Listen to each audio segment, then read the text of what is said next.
Bonjour et bienvenue à notre quatrième épisode de Leitmotiv. Cette semaine, on va parler de sexualité et de l'exploration de la sexualité avec les œuvres Call Me By Your Name de Luca Guadagnino, et American Boyfriend, a Suburban Love Story par Kevin Abstract.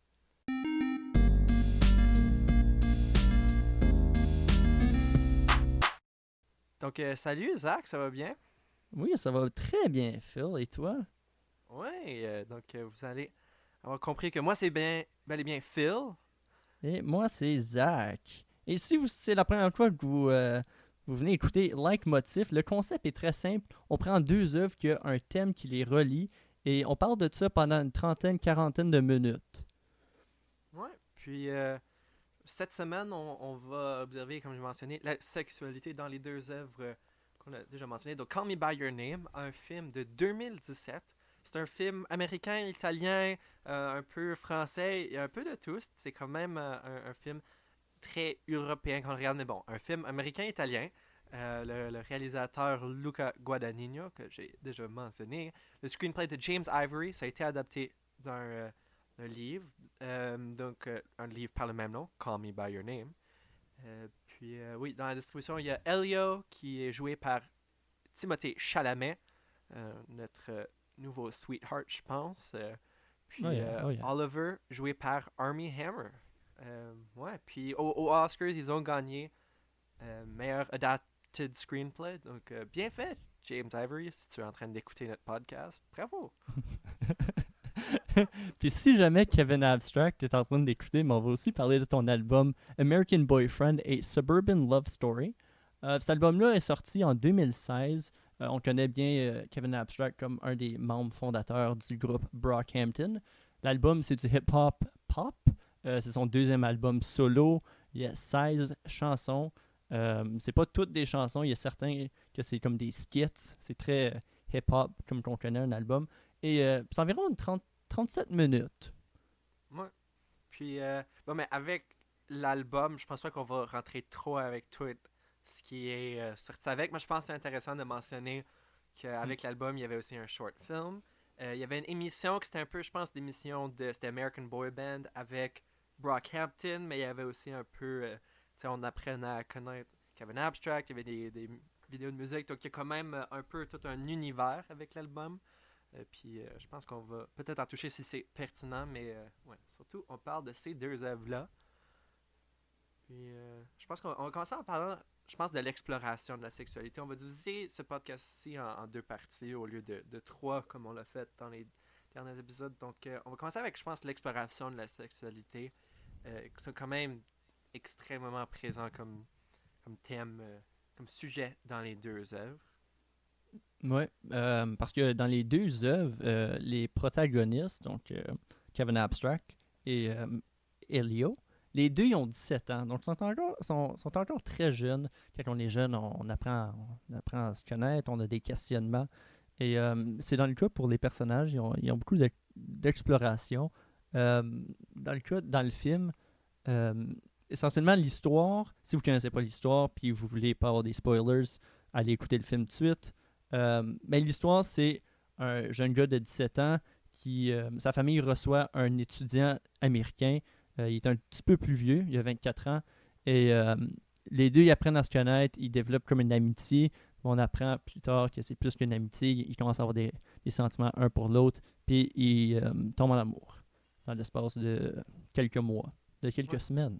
Ouais, c'est quand même très rapide. Je pense à un amour que dans d'autres contextes, on qualifierait juste comme summer fling, mais on va quand même développer dans quelque chose de plus. Et ce qui est nice avec l'album, c'est que dans l'album, il y a aussi vraiment une histoire, une narrative présente. Donc, on va être capable de toucher, je pense, probablement jusqu'à date l'album le plus narratif comme tel, parce qu'on explore. Il y a deux personnages principaux qu'on voit aussi dans les short films puis dans les vidéos. Donc, il y a Helmet Boy, qui est un peu le personnage de Kevin Abstract, et il y a Summer, donc un peu son amour.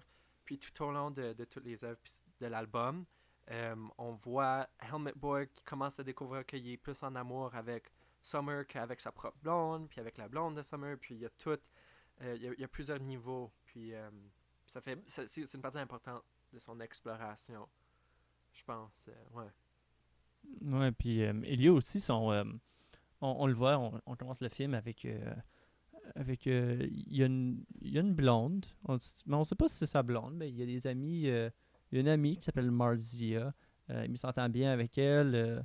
D'ailleurs, il y a une partie où est-ce que ils ont quasiment couché ensemble, ils sont dans un lac, puis il est bien fier de se vanter devant son père puis devant Oliver pour dire que oh yeah, we almost had sex. Puis là, on demande pourquoi tu l'as pas fait. Puis il dit ah je sais pas, je le filais pas, j'étais un peu gêné, je savais pas comment le faire. Je pense que euh, c'est ça, à cause qu'il est encore jeune, Elio, il sait pas comment s'y prendre, même quand je savais avec Oliver, il sait pas comment s'y prendre, il est pas certain. Euh, mais c'est ça, il est pas certain avec sa sexualité. Il est encore en train d'explorer. La ligne la ligne est quand même mince entre est-ce que ben je pense le film finit puis il dit pas ah je suis homosexuel, je suis pas hétérosexuel, je suis pas bisexuel. C'est très il est juste fluide. Puis je pense ben maintenant Kevin Abstract, lui, il s'affirme comme étant homosexuel, mais dans l'album, il va parler qu'il y avait déjà eu une blonde, euh, puis que sa blonde, c'est elle qui l'a un peu réalisé. Elle dit I'm seeing through you. Elle réalise un peu que euh, lui était homosexuel avant que même lui-même réalise. Hmm.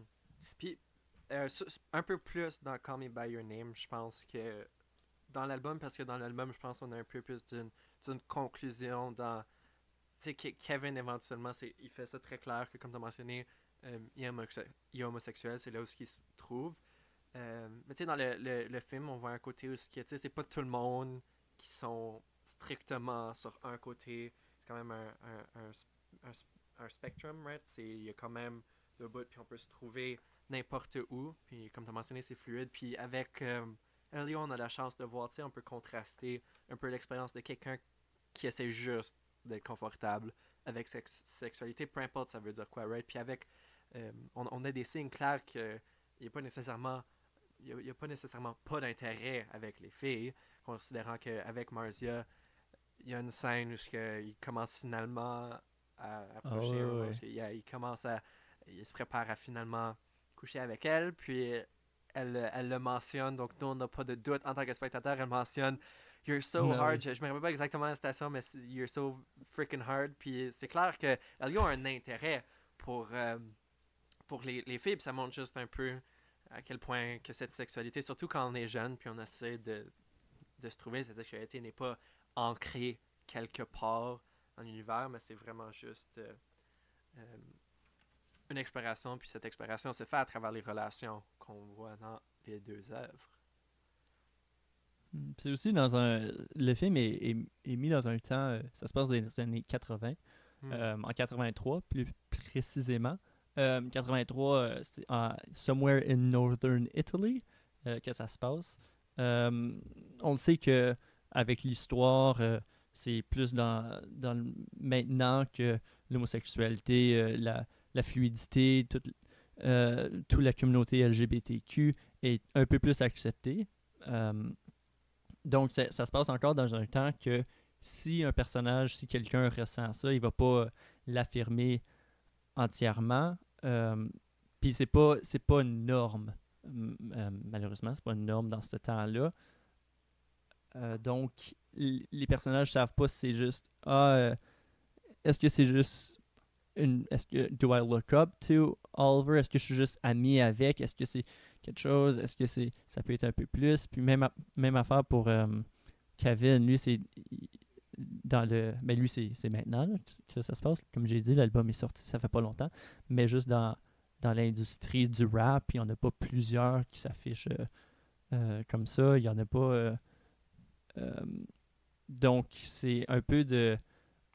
euh, Là, je parle un peu trop vite. Là. Je suis en train de parler plus sur l'acceptation en ce moment. On va y revenir. On met ça sur hold, on y revient. Ouais. Mais, tu sais, comme Vas-y, Phil. tu mets des bons points. Puis je pense, tu sais, sur le point d'exploration, Puis comment est-ce que je peux explorer, quand surtout pour, ben, même pour Kevin Abstract, que lui a l'impression, ben, il, il grandit dans une communauté qui n'est pas nécessairement 100% acceptante de qui il est, right? Both du côté de sa couleur de peau, étant noir, puis aussi du côté de sa sexualité, right? Donc, c'est deux personnes qui sont dans des environnements où ils ne sont pas certains à quel point ils peuvent être acceptés. Puis ça fait partie de leur exploration, right? Parce que dans les deux œuvres, on voit leur exploration côté comment est-ce que moi je me sens comme individu. C'est des explorations qui sont qui remettent en question à plusieurs reprises, mais c'est aussi des explorations comment est-ce que je peux sentir comme ça et faire partie de la communauté dans laquelle j'ai grandi. Puis tu sais, avec Elio, on a presque l'impression dans la première demi que lui-même, il est pas certain. Comme nous, on est autant pas certain de ce qu'il veut que lui-même, right? Puis je pense qu'il passe du temps à jouer un peu, danser autour de l'idée du fait que lui, il aime Oliver, right? Donc, on va dans des Mm. scènes où ce qui confronte Oliver à propos de Oh, do you like. Je me rappelle pas du nom de la fille, mais après la soirée de danse, right? C'est un peu l'idée de Oh, do you like her? I think Ouais, ouais, she Chiara. suits you, right? Puis il est un peu, tu sais, malaisé, maladroit dans son interaction avec Oliver. Puis Oliver le dit, right? Il est comme Are you trying to make me like her? I prefer to grow those things by my own. Mais on a l'impression que Elio sait pas, tu sais, il veut pas se faire rejeter. Il veut être capable d'être dans la présence de Oliver. Euh, mais il sait pas où ce que lui-même il est capable de figurer. Fait que c'est presque comme il teste les autres, puis il est comme Oh, is she the one, right? Puis Mhm. he's sort of poking the bear to see what it'll do if it growls, right? Euh, Ouais, puis le moment où est-ce qu'il finalement il prend le courage de juste. Puis il va l'annoncer très honnêtement qu'il sait pas comment faire. Il va le dire à Oliver, c'est sa mère, elle raconte une histoire. Puis ça, j'ai trouvé ça vraiment intéressant. Je pense que sa mère, elle le sait déjà. Je pense que la mère, elle le sait déjà à propos de ce côté-là de son fils, de la sexualité de son fils, parce elle va traduire un texte qui est allemand. Puis eux autres, ils vont parler l'italien, le français, l'anglais, mais lui, il comprend pas l'allemand. Mais elle va traduire le texte, puis je pense qu'elle change un peu l'histoire du livre pour que ça soit plus à la situation de Elio. Donc, elle raconte l'histoire d'un chevalier qui est en amour avec une princesse, puis la princesse aussi est en amour avec le chevalier, euh, mais n'est pas entièrement consciente de son amour qu'elle a pour le chevalier. Mais ils ont une bonne amitié. Puis finalement, le chevalier, il n'est pas capable de lui parler de son amour, mais il lui demande Is it better to speak or to die? hmm. Il lui dit ça. Puis c'est vraiment la situation à Elio et Oliver. Plus tard, Elio et Oliver vont avoir cette conversation-là du livre. Et Oliver lui dit que c'est peut-être mieux de parler. Donc, Elio, il va vraiment juste lui dire Hey, je sais pas comment faire ça. Euh, je connais pas grand chose à ce sujet. Puis l'autre, il dit ben, Why are you telling me this? Puis l'autre, il dit Because I want you to know. Because there's no one else I could say this but you. Puis là, anyway, il va juste comme l'affirmer que je sais pas comment m'y prendre, mais j'ai quelque chose pour toi. Puis à cause qu'il y a pas personne que je connais autour qui partage la même sexualité que moi, je sais pas comment m'y prendre, essentiellement. Là. Ouais. Puis je pense, moi je pense que c'est le point tournant du film, parce que c'est là où est-ce qu'on va de, tu sais, ça fait la toute la demi avant. Dans le film, on a Elio que on n'est pas certain exactement ce qu'il veut, c'est quoi sa relation face à Oliver. Puis là, finalement, il dit, You're the only person I can talk to, puis éventuellement, il affirme que I want to tell you, right? Je pense, ça rentre un peu dans, euh, il veut juste, comme c'est ce qu'il veut, right? Puis c'est ça des désirs. Et dans l'album, en fait, il y a une bonne parallèle à faire parce que, comme je viens de mentionner, moi, je pense que c'est le point tournant du film. Et dans l'album, environ halfway point, donc tu as 7 chansons, puis là, tu as genre un skit. Mhm. Les skits sont quand même musicaux, que Kevin nous présente, mais environ au milieu, on a Kin, où ce qui chante So cry me when you hold me, I'm outside. Take a piece of the motion to roll with, it's alright. So hey, it's okay. Puis c'est très. Ça termine avec I wanna, which gets cut off, mais c'est très straight to the point où c'est juste finalement I wanna be with you, right? Il y a un côté d'exploration, il y a des affaires, il y a des pros, tu sais, on va peut-être pas être accepté, puis Kevin va en chanter plus dans la deuxième demi par rapport à c'est quoi les conséquences sociales, surtout sa communauté urbaine. Mais c'est là où ce qu'il dit This is what I want. I want to be with you. Et c'est la même chose que Elio dit lorsque finalement il est juste comme I want to know and I want you to help me figure that out, right? Puis je pense. Juste une petite note, une dernière note à propos du livre que tu as mentionné. C'est intéressant que Elio le présente, le poème. C'est intéressant que Elio le présente à Oliver, puis la mère de Oliver en a déjà parlé à Oliver, donc tu as presque l'impression qu'elle est en train de dire aux deux gars comme maybe talk to each other, comme elle sait qu'il y a quelque chose là, mais que, tu sais, comme elle est presque en train de dire aux deux, genre, hey, is it better to speak or to die? Comme elle veut que les deux soient conscients de cette idée-là pour que les deux prennent une décision comme, should we talk to each other? Puis, je pense que c'est juste intéressant en termes de film, le fait qu'elle a peut-être déjà eu exactement la même conversation avec Oliver, mais we don't get to see it, mais ouais. Ouais, ben, pendant un temps dans le film, elle dit que vous vous aimez bien, hein, vous êtes des bons amis. Puis Elio, il dit ah oui. Puis elle dit ah oui, je l'aime bien, il est bien gentil. Puis elle a dit ah ben, tu sais, lui, il t'aime encore plus. Puis lui, est comme ah ouais, comment tu sais? Puis elle a dit Oliver me l'a déjà dit. Comme après quelques jours que vous vous êtes rencontrés. Donc je pense que c'est, dans le fond, c'est la mère. La mère, elle fait juste comme. Elle comprend tout ce qui se passe en arrière. Elle comprend ses quasiment, pas ses deux fils, mais Oliver devient quasiment partie de la famille. Elle les comprend, donc elle veut vraiment qu'ils soient heureux. Ouais. Puis, ce que je trouve intéressant, c'est que dans les deux œuvres, une des thèses, je pense, c'est qu'on peut pas arriver à cette découverte, on peut pas explorer puis découvrir qui on est toute seule, right? Dans les deux œuvres, il y a un peu l'idée de il va y avoir quelqu'un d'autre qui va nous aider à faire cette exploration. Avec le cas de Elio, il y a quand même plusieurs personnes, tu sais, il explore avec sa relation avec Marcia, il explore avec, tu sais, ses parents lui parlent souvent, sont souvent là pour lui. Évidemment, il explore avec Oliver. Puis là, ben avec Kevin, dans la chanson 17, il chante His girl too had to pretend like I ain't mind that bitch. Puis il chante un peu à propos de comment il passe du temps avec juste son entourage juste pour pouvoir apprendre à mieux connaître cette personne qu'il aime et que éventuellement plus tard dans l'album Kevin chante qu'il sait qu'il veut le marier, right? Et c'est peut-être juste un désir très adolescent de comme l'été est parfait, ce moment est parfait, je veux te marier, j'ai 17 ans, let's go, let's run away. Mais pour arriver à je pense, un peu cette confirmation, cet amour qu'on est conscient, il faut passer par plusieurs personnes, puis c'est pas toute seule qu'on va le faire et qu'on va devenir confortable avec. Ouais, parce que il va dire il va dire my boyfriend saved me. C'est à cause de son chum qu'il va réaliser que c'est ça sa sexualité. Il va pas, à cause avant, il y a tout, comme on a dit, ça, qu'est-ce qui se passe autour de lui est en train de le pousser à s'accepter lui-même. Et une fois qu'il rencontre ce gars-là, qu'il peut finalement se sentir comme lui-même, là, il se sent bien.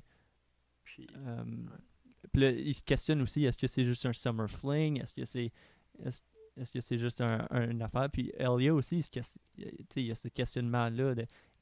Puis Oliver aussi, il se demande, est-ce que je suis juste en train de, pas manipuler, mais est-ce que je suis en train de profiter inconsciemment de ce jeune garçon-là qui est un peu confus dans sa sexualité en ce moment? Mais heureusement, je pense qu'à la fin, tous les personnages, à part peut-être Oliver, ils finissent contents avec leur sexualité. Ouais. Ils sont capables de s'affirmer. Mais tu sais, Oliver, notre dernier notre dernier regard sur c'est quoi sa vie, c'est quoi sa conclusion est quand même très beau. Bref, je pense que c'est difficile de savoir. Oliver était quand même plus vieux. Je sais pas à quel point que lui c'était une exploration personnelle et c'était plus juste. Il aimait vraiment Elio, right? Ouais. Comme, tu sais, on le voit quand même en train de danser avec des filles, un peu comme Elio, mais je pense que lui il est un peu plus confiant, il fonce dedans. Mais ce Mais qui est, oui, il est très ouais, confiant, là. ouais. Euh, Ouais. Puis même avec cette confiance, il reconnaît que surtout dans les années 80, il y a des affaires qu'il peut juste pas faire. Il y a aussi une différence d'âge qui rentre en jeu, mais je pense qu'il y a aussi le côté dans les années 80, est-ce qu'ils peuvent être très ouverts avec leur relation, euh, tu sais, ils reprennent un peu de tunnel en même. But at the end of the day, je pense dans les deux œuvres, même si les choses n'ont pas terminé de façon parfaite, les relations ont été très importantes pour notre protagoniste. Puis je pense une des scènes qui le démontre très bien, c'est Elio, je pense il prend un appri, c'est quoi le fruit ils ont plusieurs fruits dans leur Un jardin. apricot, Un une apricot. pêche. Une, ouais. Euh, Attends, tu parles de quel fruit, là? ben, la scène où ce qu'il prend. J'essaie de me rappeler, c'était une. Je pense pas que c'était une pêche dans cette scène-là. C'était peut-être une pêche. Euh, mais il y a une scène où ce que Elio est dedans le grenier avec. Ah oui, c'est une pêche. C'est une pêche? Ok, j'essaie de me rappeler. Ouais, C'était, ouais. ouais. So, il est avec une pêche, puis, tu sais, juste pour explorer ses désirs, je pense comme plusieurs jeunes de 17 ans vont le faire avec différents fruits et légumes. Peut-être, je suis pas en train de dire que moi, mais, tu sais, parfois, pour explorer sa sexualité, yo, va sur Reddit, il y a des histoires weird avec des cocotiers. En tout cas, so, il a pris. euh, Comme l'arbre des cocotiers? non, avec des noix de Ou des... coco. C'est quand même Ok. autant weird. Euh, ça n'a aucunement rapport avec notre podcast, mais Ouais, si ouais. vous voulez un thread weird, allez sur allez sur Reddit. Non, t'as pas besoin. PG warning. Mais en tout cas, so il y a une scène, puis je pense que c'est une scène très importante en termes de juste accepter ses désirs. Où ce que, I guess il fourre une pêche, I guess c'est ça la façon de le dire, right? Mais il Ben, utilise ouais, une pêche. ben, il se masturbe avec une Ouais, pêche, là. il se masturbe, il fourre une pêche. Same thing. Puis, mais c'est quand même une scène importante pour Elio parce que c'est là, tu sais, il est quand même en train d'explorer ses désirs. Puis ça montre que c'est pas juste à propos de l'orientation, c'est juste à propos de comment est-ce qu'on peut accepter qu'en tant qu'animal, en tant qu'être humain, parce que les humains sont des animaux, à the end of the day, mais ouais, en tant que personne, on a des désirs, right, des impulsions, puis il arrive un peu à être confortable avec ça. Puis là, après, lorsque Oliver vient le voir, vient le rejoindre, puis Oliver figure rapidement ce que Elio a fait. Elio est très embarrassé, mais Oliver aide à le réconforter puis à le faire sentir confortable. Puis je pense que c'est juste un peu cette idée d'être capable d'avoir quelqu'un qui est peut-être un peu déjà plus confiant avec où ce qu'ils sont, euh, puis comment ils se sentent face à la sexualité, face à leurs émotions, puis de pouvoir avoir cette personne-là qui t'aide à toi-même découvrir. Donc je pense que c'est ça que Elio, puis même si leur environnement, certains,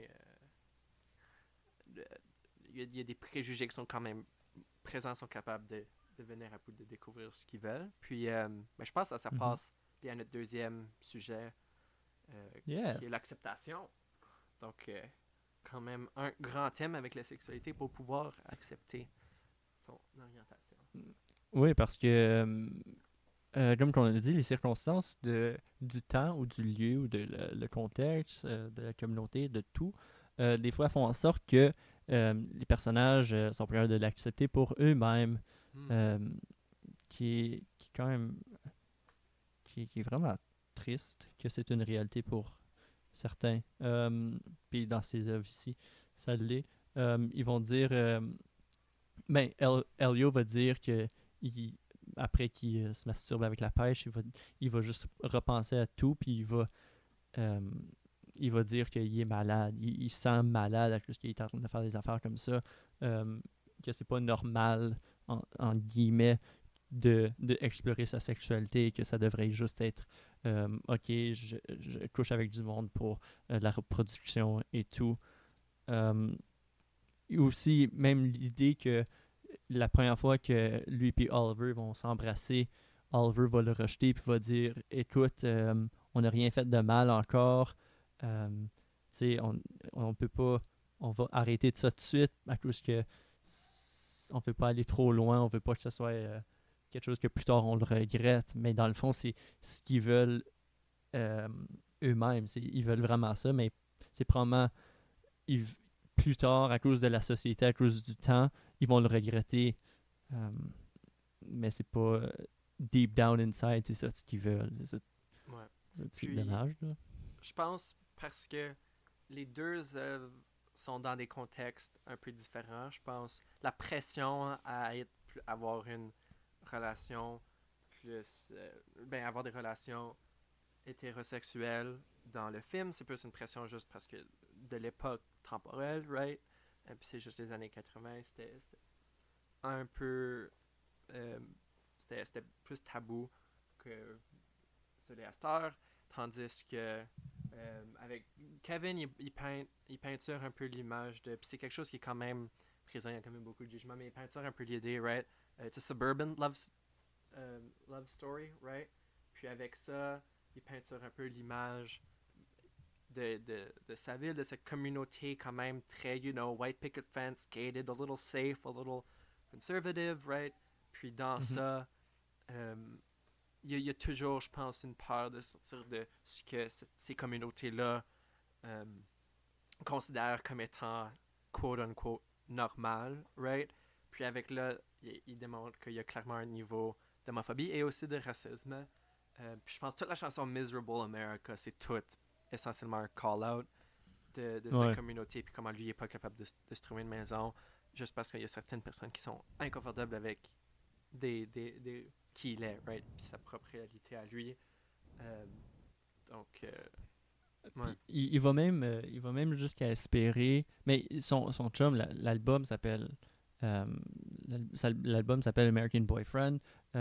Il décrit comme un football player. Il est blond, il a une bonne famille. Tu sais, l'Américain typique qu'on connaît dans des histoires et tout. Puis il va même espérer qu'il y en était un. Il va dire I want to be American.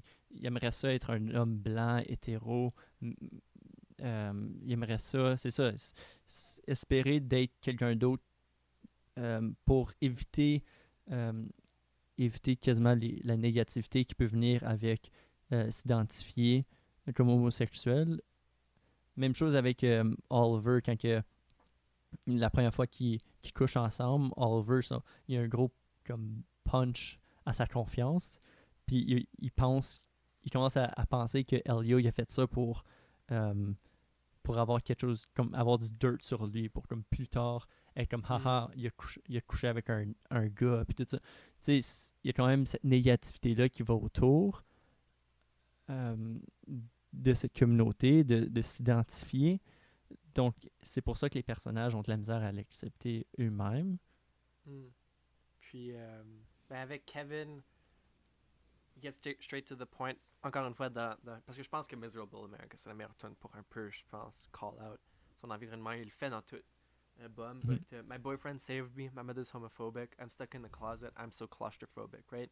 Puis la claustrophobie, dans ce cas-là, ça va de deux sens. De un, il veut sortir du closet, right? Il veut être capable de s'affirmer, d'être confiant, puis dire à son entourage, comme, check, this is who I am.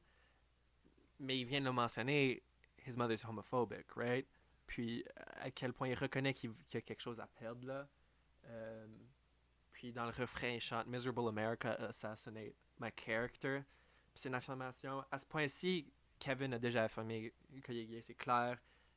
Puis il est confiant dans ça, mais il reconnaît quand même euh, son environnement. Puis je pense que dans l'acceptation, il accepte que euh, il va un peu perdre sa famille et son entourage. Il y a un peu cette idée-là de um, it's okay if I lose my friends, right? Like I already love them. Comme il y a un peu une dualité de parce qu'il sait qui il est, puis il reconnaît qu'il va avoir du jugement. He's taking the judgment with it because he wants to be himself, right? Ouais, puis euh, il mentionne souvent que il y a de la misère avec sa famille n'accepte pas trop Mm. son orientation sexuelle. Il va dire dans la chanson Paper Cut, il va dire The harshest of all times, can't tell my family I'm bi, can't tell my mother I'm gay. The hardest part of my day is wishing I was fucking straight. Life could be so fucking easy, man. Tu sais, encore, c'est d'espérer quasiment, mais c'est que s'il vit dans le mensonge, pour le restant de sa vie, il va être misérable tout le long. Donc, c'est soit est-ce que je laisse ma famille de côté ou est-ce que comme genre ouais, c'est ça, laisser ma famille de côté, ou est-ce que je vais je m'affirme puis je suis finalement content dans ma peau, je peux aimer qui je veux.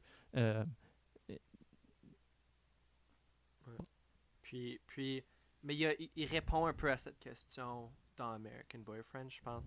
C'est à ce point-ci, dans l'album American Boyfriend, on arrive à la fin de l'album. Ça fait longtemps qu'il se pose des questions. Ça fait longtemps que, à ce point-ci, on comprend à quel point son environnement est pas complètement positif, est pas complètement sain. Il va avoir de mauvaises réactions, mais il le dit. Burn Bridges, American Boyfriend. Puis là, dans la même chanson, il chante My parents want to kill me, let them kill me. I'll finally be on TV, right? Puis c'est finalement lui qui est comme, yeah, no, I'm gay. Like, this is who I am. This is what I want. This is who I love. Ouais. And I'll burn bridges. That's fine. I want my American boyfriend. Puis à la fin de la chanson dans le bridge, il y a I found my way. You're my American boy. Puis on a finalement un peu l'idée de comme, ok, finalement, Kevin a sa place. Mais ça veut pas dire qu'il n'y a pas de regret. Puis là, c'est où est-ce que ça retourne un peu, ça connecte un peu au film. La prochaine tune, c'est Echo.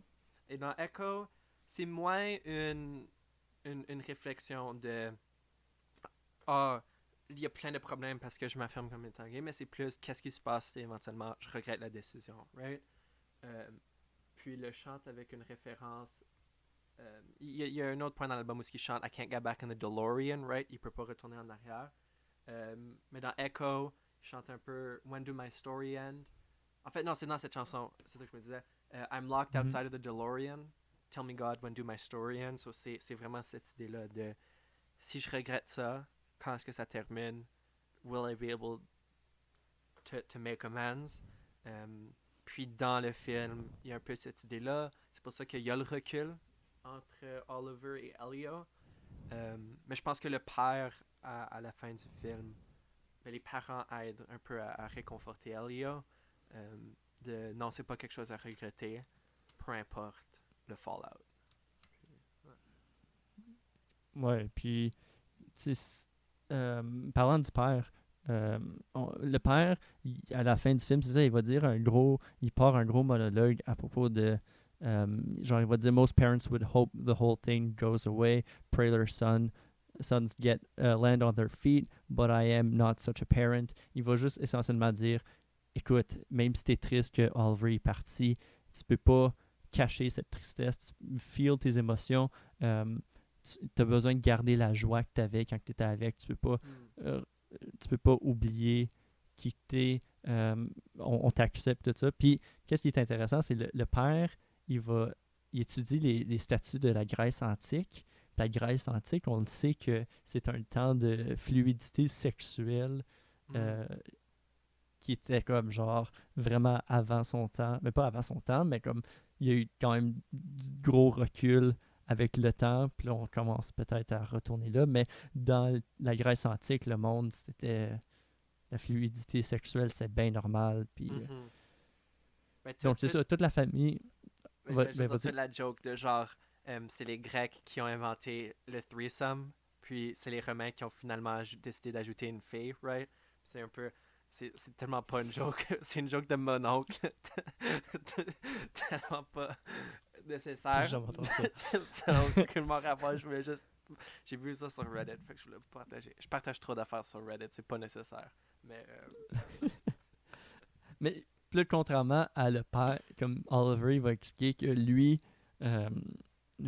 il va dire à Elio qu'il est chanceux que si son père, à Oliver, apprendrait à propos de cet amour-là, il l'enverrait dans un centre de correction. Il accepterait pas ça. Ouais. Puis dans le... T'as les amis à Kevin dans l'album que les autres sont comme ah oui, yo man, vis ta vie, on s'en fout. Puis là, t'as les parents qui malheureusement sont contre, mais sont homophobiques, il va le dire. Puis homophobique. Homophobe. Puis aussi, une affaire qui. Je vais encore revenir à l'idée de. Ils ont de la misère à l'accepter parce que de la situation. Elio va appeler ses oncles qui sont homosexuels, il va les appeler Sonny and Cher, puis il va un peu se moquer d'eux autres. Puis mais ça, c'est un commentaire que la mère, elle a dit, c'est quelque chose que comme, c'est normal de comme un peu rire de cette communauté, de ces gens-là. Dans l'album Flint Ridge, c'est comme des commentaires négatifs de comme son entourage qui va dire You used to say you ain't fuck with gay people, you done changed up. Tu sais, juste à cause que quelqu'un a dit comme ah, je suis straight, que ça veut pas dire que plus tard dans sa vie, il peut pas changer son idée. Mais dans ces œuvres, comme ces œuvres-là montrent qu'il y a du monde qui vont dire non, tu t'es affirmé comme une affaire, tu peux pas changer d'idée, qui est aucunement vrai, je crois. Comme on en a parlé, la fluidité sexuelle, you do you, fais ce que tu veux, man. Ouais. Puis fourre une pêche, si tu veux. Yo, fourre la pêche. Fruity, man, keep it fruity. J'allais dire keep it zesty, mais je pense pas que les pêches c'est pas important, c'est pas un podcast à propos des fruits. Non, ça c'est l'autre. C'est l'autre podcast qu'on a commencé. James and the Giant Peach. Ouais. Ouais, Elio and the... Anyways. C'est... Ouais, je pense que c'est deux œuvres qui, pour toutes, qui sont capables... C'est comme des œuvres nuancées, right? Tout ce qu'on voit, je pense, quand même, le poids lourd que ça peut avoir de devoir s'affirmer dans un monde, dans un espace, dans un temps qui accepte pas toujours qui on est. Mais moi, je reviens, tu l'as mentionné, le monologue du père, mais spécifiquement, je vais toucher parce que c'est aussi des œuvres où il y a des parties qui c'est juste à propos des relations en général, right? Évidemment, la sexualité, c'est à propos de nous-mêmes, mais je pense que ils font un point des deux œuvres de miser sur, tiens, on découvre juste ça à propos parce que des relations, puis ces relations sont importantes pour déterminer comment nous on se sent face au monde, face à l'amour, right? Puis ben le père qui dit we rip out so much of ourselves to be cured of things faster than we should, that we go bankrupt by the age of 30 and have less to offer each time we start with someone new. Puis je pense que c'est un peu cette idée de les deux œuvres nous offrent un regard à leur premier amour dans cette acceptation, right? On voit le premier, les premiers amours d'Elio, both avec Marcia et avec Oliver, qui il découvre finalement, il est capable d'affirmer sa sexualité. Puis avec Kevin, ben, c'est tout un album à propos de lui qui s'affirme pour la première fois. Mais dans les deux œuvres, on comprend que ça veut pas nécessairement dire, juste parce que c'est le premier amour ou ce qu'on découvre, ça veut pas nécessairement dire que everything is sunshine and rainbows. Il va quand même avoir des mauvaises relations, puis je pense que c'est de pouvoir, une fois qu'on est capable de s'accepter, on apprend, right? Puis même si on peut se faire mal avec un certain amour, on commence à avoir une meilleure relation avec l'amour en général, right? L'amour comme concept, la sexualité. Ouais. Puis on se trouve de plus en plus, on s'accepte de plus en plus à chaque relation. Puis l'album, ben, le film, à cause que quand même ça se passe dans un temps spécifique, on finit avec Oliver qui... Oliver, il se marie avec une femme et Elio qui est encore comme... Il a compris, il est triste parce que son amour est parti puis il se marie avec quelqu'un d'autre, mais il est capable de... Je pense qu'il s'est accepté en tant que bisexuel, donc, mais il est quand même un peu heartbroken. Dans le cas de l'album, il l'a écrit avec un recul. Maintenant, Kevin Abstract, il l'affirme qu'il est homosexuel, il y a pas de problème. Puis sa dernière chanson, I Do, c'est un gros fuck you euh, à, Mhm. à tout le monde qui ont dit qu'il pouvait pas, que c'était pas correct. C'est juste, il va le dire, fuck you, this is exactly who I'm supposed to be, and I ain't sorry about this shit, motherfucker. Comme tu Ouais. sais, tu finis l'album, t'es comme, yeah, Ouais. man.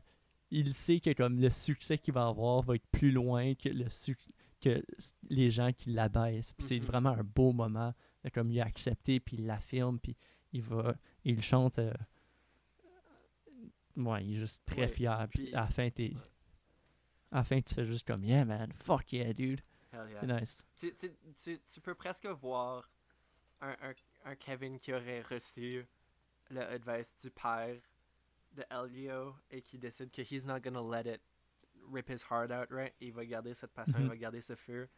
Euh, et avec tout le contexte que, tu sais, surtout si tu check out le short, puis l'émission de télé, puis si tu apprends à connaître Kevin Abstract, tu sais que c'est Kevin, que ce soit un personnage ou si c'est tout vrai, tu apprends à voir que c'est pas tout été facile, mais t'es juste tellement quand on est tellement capable de construire une belle histoire où ce que tu vois finalement qu'en s'affirmant on peut gagner.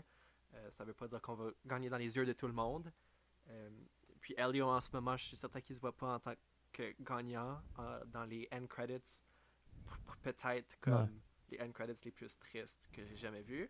Mais tu comprends que, tu sais, avec la dernière conversation avec son père, tu comprends que éventuellement, il a été capable de s'affirmer lui aussi. Et ça va prendre plus longtemps pour arriver au même niveau probablement de confiance que Kevin est maintenant capable de terminer avec un I do. Fuck all y'all, I'm gonna rob every dumb white person in this suburb. Um, Ouais. uh, Puis, in this dumbass boring suburb, not just any suburb. Ben, ouais, puis on espère pour Elio qu'il arrive à ce point où il peut être autant confiant que Kevin dans qui il est. Yeah. Yeah. Je pense que ça wrap up un peu. Ben, il y a encore plein d'affaires à dire, mais Mm-hmm. ça fait déjà 42 minutes. Ouais. Euh, donc, je pense on va le finir ça tout de suite. Merci beaucoup d'avoir écouté si vous êtes rendu jusqu'ici. On vous rappelle que d'écrire dans les commentaires, de participer. On aimerait ça que ce soit une conversation, de check out les œuvres euh, sur Spotify, il n'est Ouais. pas sur Amazon, Netflix, ou Il est allez nulle le part. louer. Si vous pouvez trouver Call Me Il est By Your nulle Name, part. bravo. Bien fait. Ouais. Allez le louer. Il est en ligne si vous avez 3 pièces à dépenser. Je vous le recommande, c'est un bon film. Ouais. Euh, et Ouais. Donc, ben, on vous rappelle qu'on a parlé de Call Me By Your Name de Luca Guadagnino. de American Boyfriend, a Suburban Love Story par Kevin Abstract. Donc allez checker ça. Merci beaucoup d'être là encore. La semaine prochaine, on vous réserve quelque chose de très le fun. Ouais. C'est peut-être deux des œuvres les plus célébrées du dernier siècle. Alors, Ah oui. je pense que vous allez vouloir participer à cette conversation-là. Yes, yes, yes. All right. Donc merci beaucoup, Phil. Merci, Zach. À la semaine prochaine. Ciao. Bye.